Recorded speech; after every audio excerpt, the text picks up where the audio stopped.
All right, let's talk about something we've all seen. If you've ever written even a single line of Python, you know that dreaded red text, an error. It can feel like you've just slammed into a brick wall.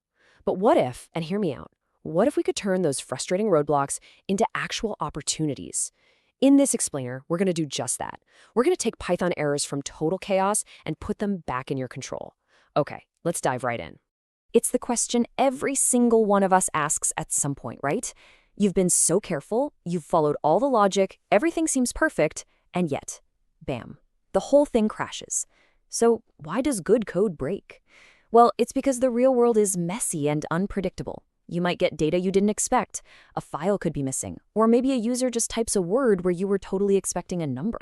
And that right there leads us to maybe the biggest and most important mindset shift you can possibly make. Errors are not a sign that you failed. They are a completely normal, totally universal, and, frankly, an inevitable part of programming. Literally every single developer, from someone on their very first day to a seasoned expert, deals with errors, constantly. So here's our game plan. We've kind of covered the inevitable crash. Next up, we're going to meet the most common errors you'll run into. Then we'll open up your debugging toolkit, learn all about the super powerful try/except safety net, and we'll wrap up with some pro tips to really build up your confidence. Okay, first up, let's crack the code on those super cryptic, kind of intimidating error messages and turn them into something familiar. You know, to solve any problem, you have to understand what it is first. And believe it or not, Python's errors are actually trying to hand you the answer. This is a big one, so really let this sink in. You have to start thinking of errors as clues, not accusations.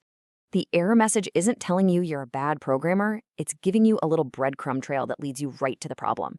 It's your co-pilot, not your critic.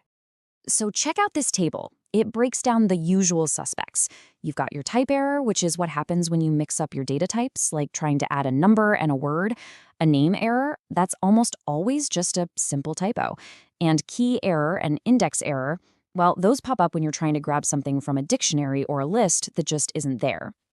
Let's zoom in on a type error for a second. This is basically Python throwing its hands up and saying, whoa, hold on. I have no idea how to do that with these things.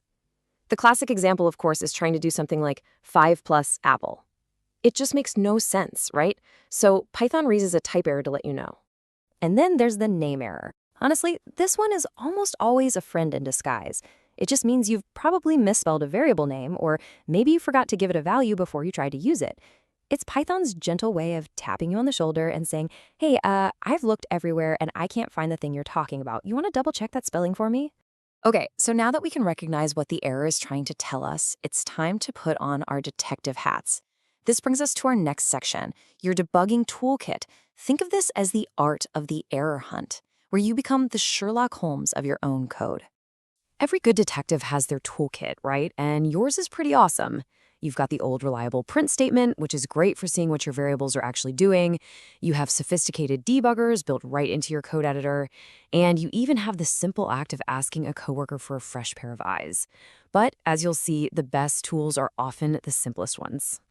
But listen up, because here's the most powerful and most overlooked tool in your entire kit, the error message itself. Seriously, it's not just a warning, it's a treasure map. Don't just glance at it, read it. Python's traceback tells you the file name, the exact line number, and what went wrong. It's literally an X marking the spot.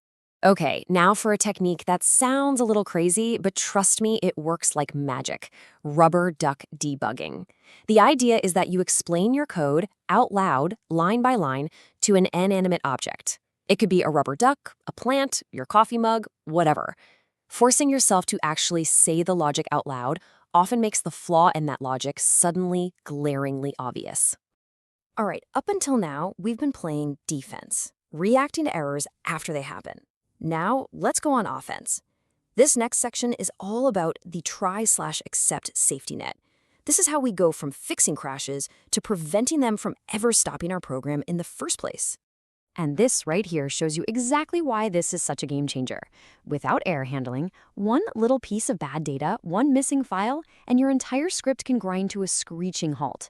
But with error handling, you can anticipate the problem, catch it, and tell your program what to do instead, letting it just handle the issue and continue on its way.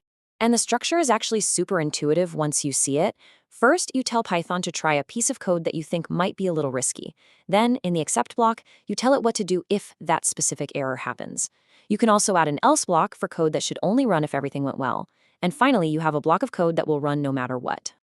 And that finally block? Oh, it is so useful.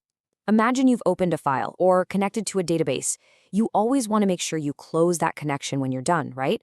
Well, if you put that cleanup code in the finally block, you are guaranteed that it will run, even if your code crashes. It's like the cleanup crew that always shows up no matter what. Okay, we know how to anticipate and handle errors. Now, let's talk about building the mindset and the habits that'll make you a real pro at this. This is where you level up from just fixing bugs to becoming a more resilient, confident programmer.